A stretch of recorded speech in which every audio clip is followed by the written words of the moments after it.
you know you will find you're getting where you're going if you hurry. What's going on, y'all? I hope y'all are well out there. So I'm Jaren. I'm a voice teacher, speech trainer, and the founder and owner of this marvelous studio, the Jaren Emliger Studio. And I am excited to talk about this next artist. She has been requested several times, even on TikTok and on Instagram and things like that. I've been wanting to get to her so bad, but for whatever reason, I just kept delaying it. But I'm excited to finally get this wonderful voice. And I love this lady's voice. She's one of my inspirations, honestly, as a singer. And she has such a beautiful, unique approach to singing. So, y'all, let's cut to the chase. Here is Miss PHYLLIS Hyman singing Take the A Train. Hurry, hurry, hurry. We are. Did you hear we are? So she really keeps that lyrics down. False vocal folds are retracted, almost like a yawn when she goes down. We are. You kind of hear that yawn quality there. That was one of her signatures to me. One of the signatures that I've heard her do is that really big, almost like a Toni Braxton sound, if you will. And I wouldn't be surprised if Toni was inspired by her. I wouldn't be surprised because they do have similar qualities at times when they sing. So it would make sense.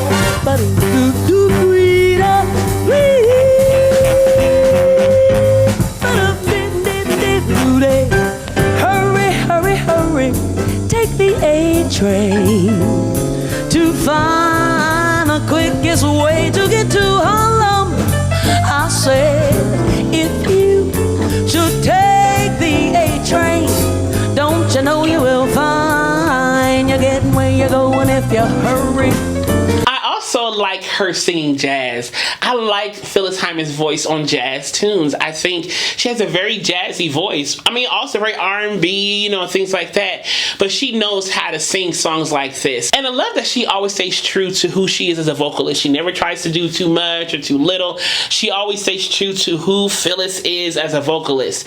And you can kind of hear that low, open throat stuff again here. And I think her voice is just so signature and so good. It's so lush. You know? I said, hurry, now it's coming.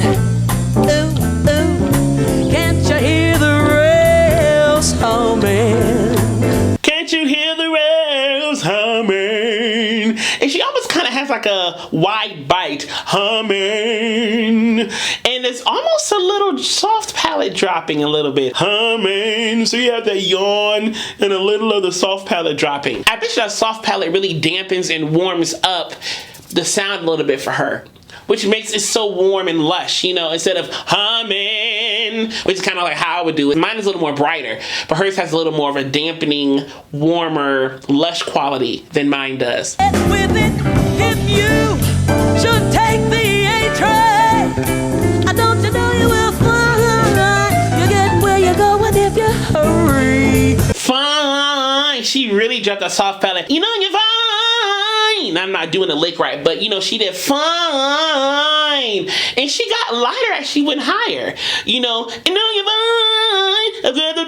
Do you hurry? And she really let the articulation and the consonants kind of be a little more softer to get more percussive and get to the friction or the production of consonants quicker to kind of get that jazz feel, that bouncy, buoyant feel that jazz has.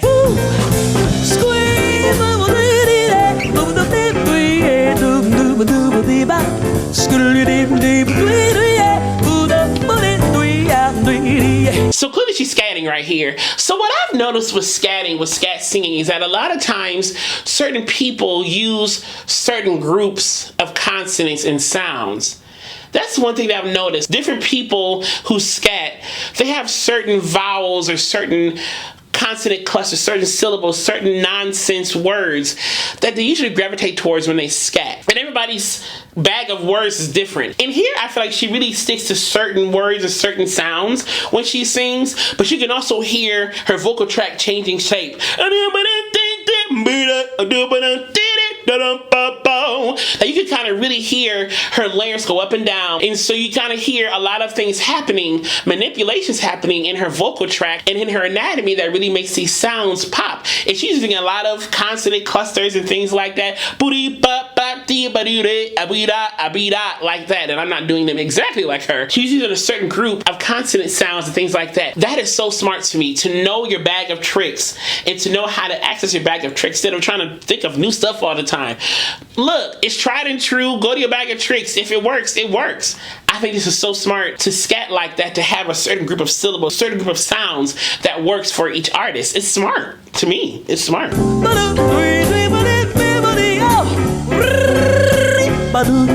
So she rolled her R. That's part of scatting. Nonsense words, nonsense sounds essentially are scatting. So she's scatting right here, and she decided to use the rolled R sound to scat, you know? So, yeah.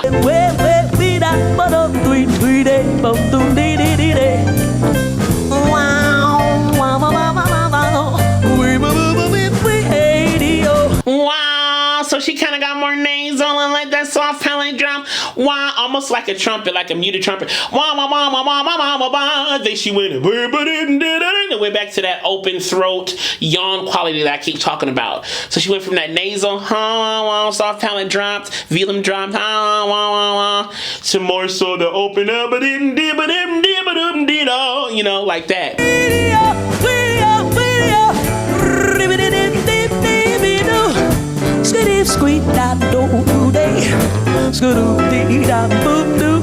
Do you hear that quality in that vibrato? It's almost like a trill. Like she's almost just like a slow classical trill. B instead of B. So it's almost like having the pitch altered versus vibrato. Trill and vibrato are two different things, and she's kind of using like a slow classical trill. There are some artists who use that slow classical trill. Layla Hathaway does it. She does it from time to time too, that slow classical trill. Hers is a little bit more faster, but still very jazzy, very current, and it works. You know, that like slow classical trill where the pitch is literally being altered versus vibrato is kind of that wiggle, you know. Like I said, trills and vibrato are two completely different things, okay?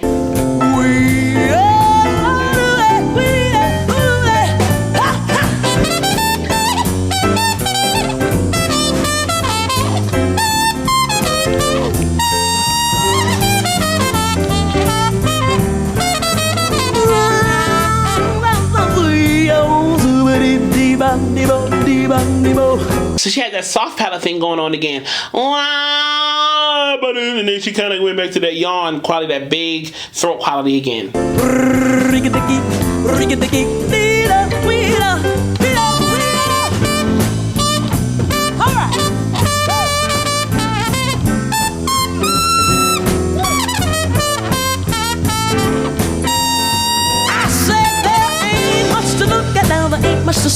Did you hear at the beginning of that phrase? She kind of had a squall a little bit there, kind of like a distorted start right there. And then she kind of eased up on the consonants right there and kind of eased up on the voice. So she really got softer, got lighter, probably a little more headier voice placement right there. But she's really focusing on the percussiveness and the aesthetic, if you will, of jazz right here. I got a friend waiting for me, I'm waiting.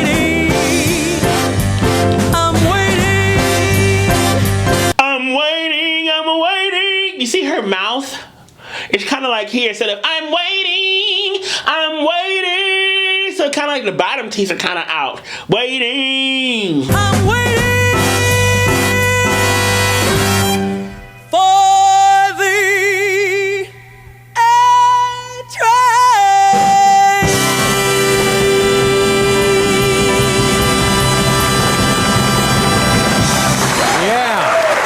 You enjoy this analysis and Phyllis Hyman like I do, and if you did, click subscribe down below, then click the alert button next to it so you know when the next video is posted. As I will always continue to say, be vocally bold, creative, and aware, but most of all, be vocally you. Alright y'all, see y'all next time.